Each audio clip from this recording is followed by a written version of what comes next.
I wanted an Indonesian Bible to master a few words of the Indonesian. So I went to the Bible house in Durban. In my city in South Africa has got a Bible house where they sell Bibles, specialize in Bibles in different languages. I want an Indonesian Bible. They said they haven't got it. Okay. I said, try Johannesburg. They might have it. So when I went to Johannesburg, I go to the Bible house in Johannesburg.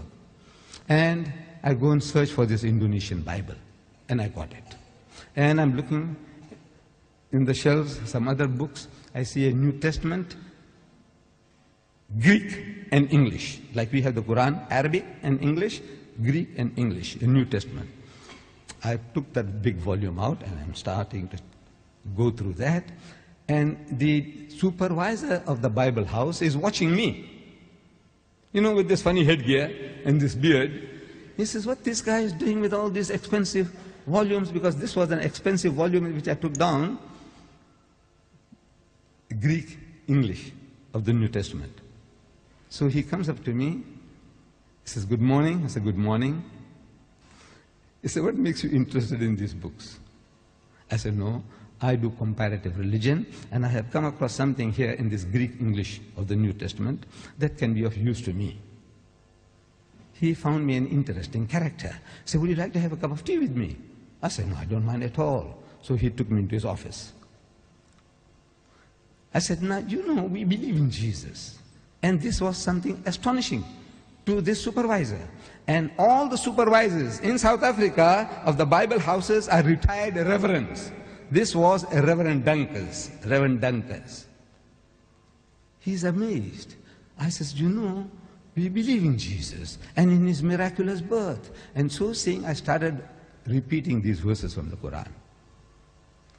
That we believe. And when I read it, he said, no, this is the same like my book.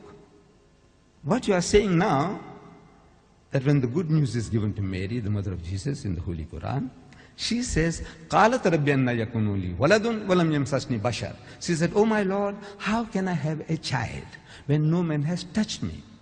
Which means physically, sexually. No man has touched me. So the angel says, قَالَ كَذَلِكَ اللَّهُ يَخْلُقُ مَا يَشَاءُ. Even so, Allah creates what He wills. إِذَا قَضَى أَمْرًا فَإِنَّمَا يَقُولُ لَهُ كُن فَيَكُونُ.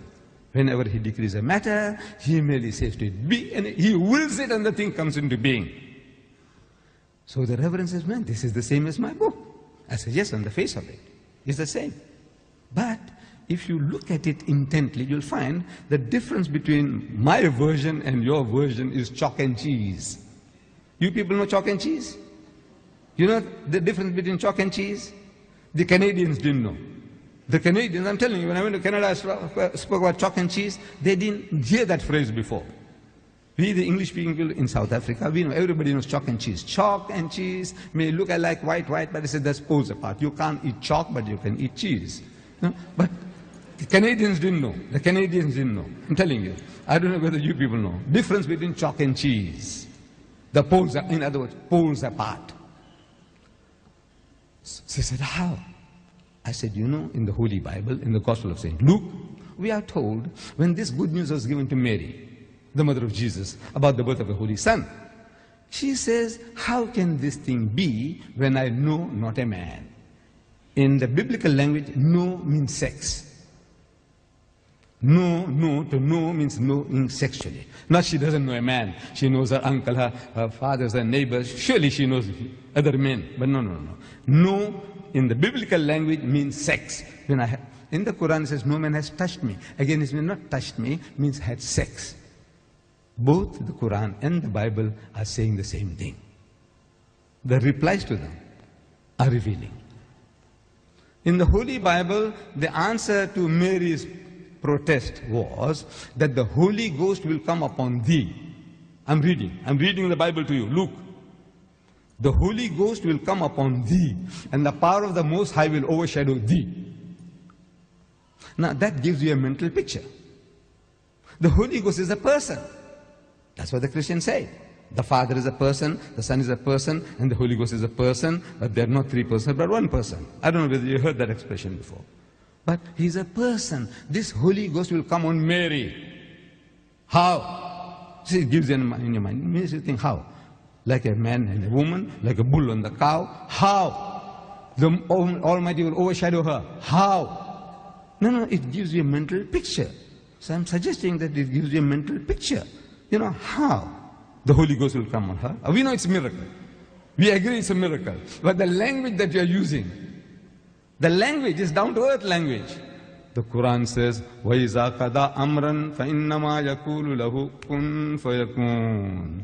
For God to create Jesus without a human father, He says, kun, He says, be, and it is. For Him, it's just to will it, and He comes into being. So, I'm asking the Reverend, I said, now, between these two versions, we are both trying to say the same thing. We are both trying to give the same message, that He was born miraculously. There's no doubt about that.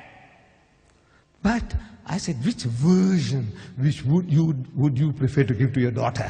The Quranic version or the biblical version? We are both trying to say the same thing. He said, he bowed his head down in shame, and he said he would prefer to give the Quranic version. This is Reverend Dunkers, the head of the Bible Society in Johannesburg.